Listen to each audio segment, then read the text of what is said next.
Hello and welcome back to the Underrated channel. I'm Jor, and we're going to be talking about Napoleon Hill once again today, Law of Success. And today we're talking about natural talent. We're talking about why success is so rare. Again, this book was written back in the 1920s. This book called Law of Success. And Napoleon basically says that there's kind of a split. 95% of people, based on the studies and research that they were doing, 95% of people were considered failures, whereas only about 5% were considered to be success. And he talks about how he measures that and the impact of that and why that is. But it kind of got me thinking, like, if Napoleon wrote the same book today in 2026, what do you think those percentages would be? Would it be 95% failures? 95% of people walking around kind of aimlessly without any real purpose or sense of direction? Or would it be higher? I would guess, based on his explanation of a failure and his definition of it, I would guess that we're much closer to like 99 point something as we are to 95. And a big reason for that is the fiat money. This book was written before we went off the gold standard back in 1971. And I would argue that it actually happened back in the 1930s fully, when the government started confiscating gold and made it unredeemable for gold at that point. 1971 is kind of the date in history that most people think to, but I think it happened much sooner than that. So in the 1920s, the world was still on a hard money standard. And Napoleon Hill said that about 95% of people were failures. So let's listen to what he has to say here about success and failures and why that is.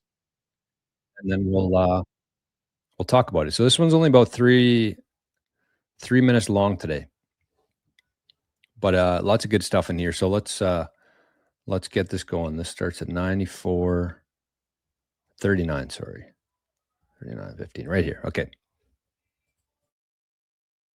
Has been compiled for the purpose of helping the student find out what are his or her natural talents, and for the purpose of helping organize, coordinate, and put into use the knowledge gained from experience. For more than 20 years, I have been gathering, classifying, and organizing the material that has gone into the course. During the past 14 years, I have analyzed more than 16,000 men and women, and all of the vital facts gathered from these analyses have been carefully organized and woven into this course. These analyses brought out many interesting facts which have helped to make this course practical and usable. For example, it was discovered that 95% of all who were analyzed were failures, and but 5% were successes. By the term failure is meant that they had failed to find happiness and the ordinary necessities of life without struggle that was almost unbearable. Perhaps this is about the proportion of successes and failures that might be found if all the people of the world were accurately analyzed. The struggle for a mere existence is terrific among people who have not learned how to organize and direct their natural talents, while the attainment of those necessities, as well as the acquiring of many of the luxuries, is comparatively simple among those who have mastered the principle of organized effort.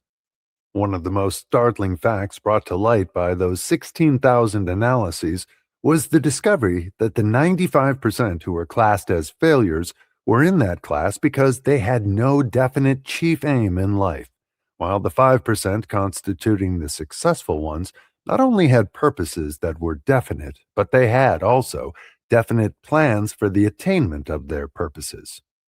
Another important fact disclosed by these analyses was that the 95% constituting the failures were engaged in work which they did not like, while the 5% constituting the successful ones were doing that which they liked best. It is doubtful whether a person could be a failure while engaged in work which he liked best. Another vital fact learned from the analyses was that all of the 5% who were succeeding had formed the habit of systematic saving of money, while the 95% who were failures saved nothing. This is worthy of serious thought. One of the chief objects of this course is to aid the student in performing his or her chosen work in such a manner that it will yield the greatest returns in both money and happiness. A definite chief aim. The keynote of this entire lesson may be found in the word definite. It is most appalling to know that 95% of the people of the world are drifting aimlessly through life, without the slightest conception of the work for which they are best fitted, and with no conception whatsoever of even the need of such a thing as a definite objective toward which to strive. There is a psychological as well as an economic reason for the selection of a definite chief aim in life. Let us devote our attention to the psychological side of the question first.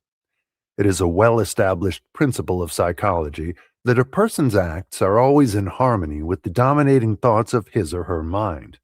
Any definite chief aim that is deliberately fixed in the mind and held there, with the determination to realize it, finally saturates the entire subconscious mind until it automatically influences the physical action of the body toward the attainment of that purpose. Your definite chief aim in life should be selected with deliberate care, and after it has been selected, it should be written out and placed where you will see it at least once a day, the psychological effect of which is to impress this purpose upon your subconscious mind so strongly that it accepts that purpose as a pattern or blueprint that will eventually dominate your activities in life and lead you, step by step, toward the attainment of the object back of that purpose. Definite chief aim. We've had a couple principles already that are kind of the cornerstones, I think, to this whole 16-part book, the mastermind and the definite chief aim. So let me ask you this. I know there's people watching this, the recorded version of this later, but let me ask for the people who are watching this live right now, how many people here do or do not have a definite chief aim in life? You don't have to tell me. You don't have to put it in the chat if you don't want to, but be honest with yourself. Be honest with yourself. How many people here watching the show today have a definite chief aim? How long have you had it? Is it ingrained into your mind, or is it just kind of there? Do you look at it once, twice, 10 times daily?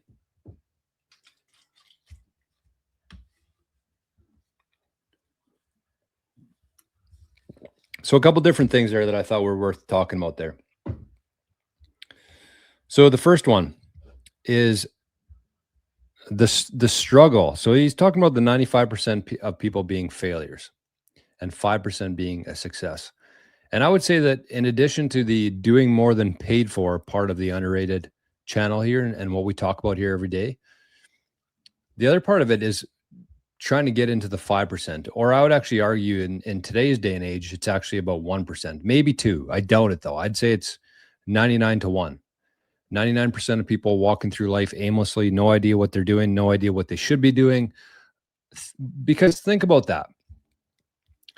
I guarantee anybody who's watching this, if you just take a second and think about some of the people that you know in your life, friends, family, other people, how many people do you think are actually aware of their natural talent, as Napoleon called it, or their strongest skills, and they're actually applying that every day? Think about it. Or even when you go out for a walk and you go into different stores and you see people in there, do you think that those people have a real sense of understanding of like their best skills that they have? Do you think that they're using those? Like not many people are. A very, very small percent of people are actually using the skills that they have. I don't know if I'd call it purpose. Maybe.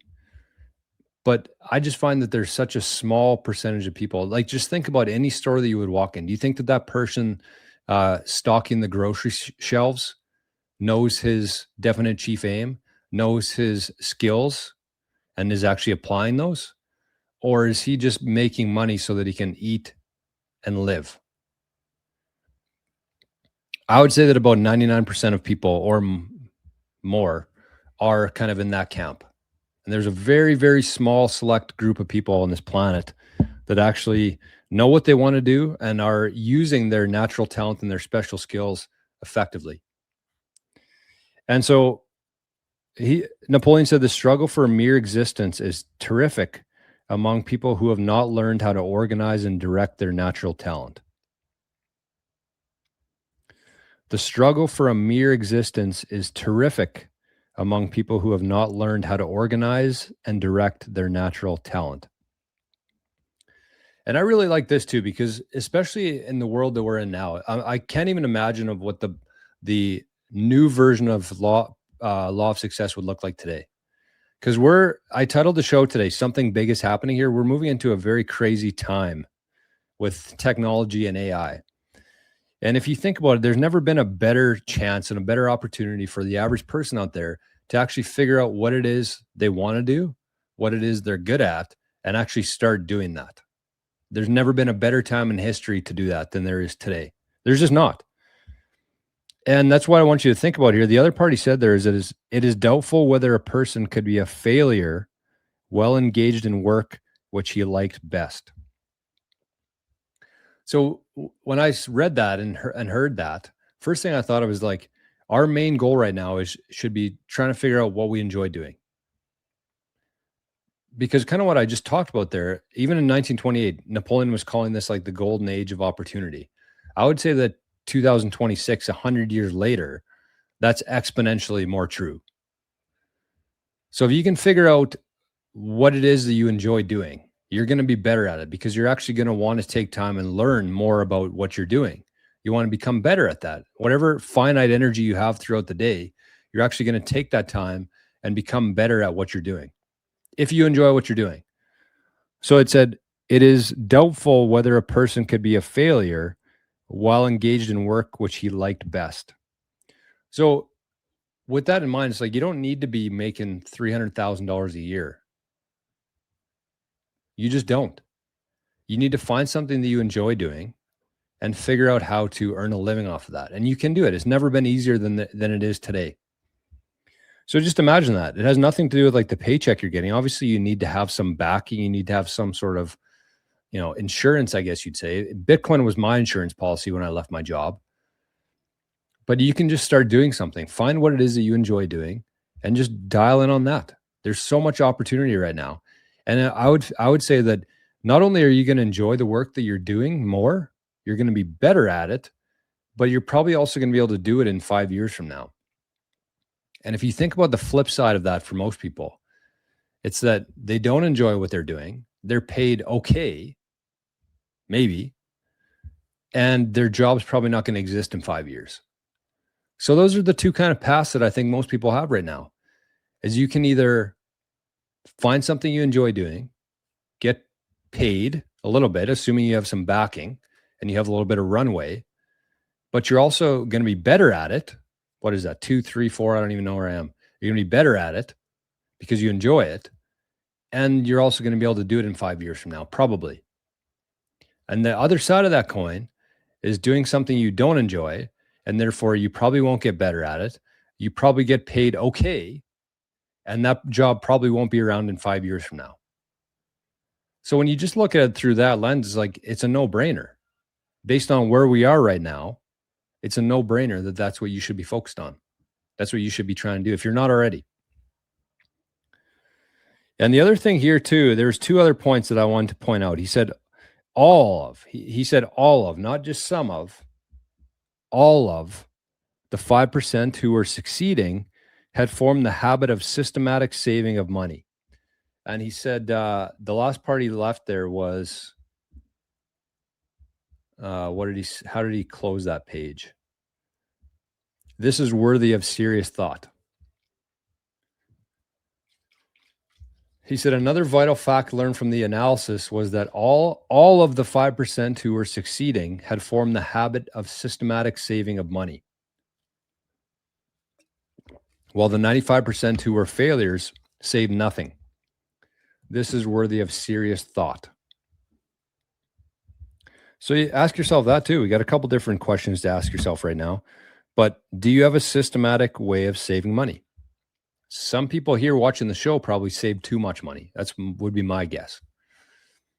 They're overestimating what they need. But that's a good thing. I would say that that's better than the flip side of things, where most people just don't save anything. But Napoleon uses certain words in this book, like systematic. Do you have a systematic way of doing it? Or is it just like at the end of the month, if you have anything left over, you put that into Bitcoin or into your savings account? Or is it every time you get paid, regardless of what else you got going on, you're taking that $100 or $150 or more and putting it into your savings? Is it systematic, or is it just kind of fluctuate based on whatever you're doing in life? I think the key in that sentence there is systematic. And then the last part here was a person's acts are always in harmony with the dominating thoughts of his or her mind. So all of these principles kind of go back to that same idea of you become what you think about. You become what you're thinking about. A person's acts are always in harmony with the dominating thoughts of his or her mind. So that's the lesson for today. Really good one. Lots to think about. We had 3 different questions to ask ourselves there. And I don't see many comments here. Pretty quiet, which suggests to me that most people here do not have a definite chief aim. But that's okay. That's why you're here. That's why we're doing this every day, so we can start. Okay, so that's sorry, I forgot to round out the show here. That's what we got for the underrated today. Again, if you've been enjoying these episodes, let me know in the comment section. Or if you really want to, you can send a couple units of absolute scarcity here to the underrated Lightning Wallet using that QR code. So thanks everybody for watching. I hope you enjoyed that one today, and lots to think about. Give it some thought. Figure out. I think that's a good starting point. Is 2 things. I mean, figuring out what your definite chief aim is takes a little bit of work. But I would say for anybody out there watching this, I would just say start with something. I think that people get into this kind of analysis paralysis where they're like, oh, this definite chief aim, this big goal that I'm working towards, it has to be right. Otherwise, I'm going to be wasting a bunch of time here. No, your definite chief aim will probably change as years go by. And I would say it's better to have just something that you're working towards and look at that every day. And as the last point there is that a person's acts are always in harmony with the dominating thoughts of his or her mind. So if you have this chief aim that you set up, again, it's not in stone, but you're going to be thinking about that. You're going to be looking at that every day, and you're going to start working in that direction, as opposed to having no chief aim and just kind of wandering around aimlessly without any sort of direction or purpose. So just start with something. And then the other thing too is ask yourself what you enjoy doing. What are the things that you like that I would say 2 things. What are the things that you enjoy doing that even if you didn't get paid for, you would still do it? That's one.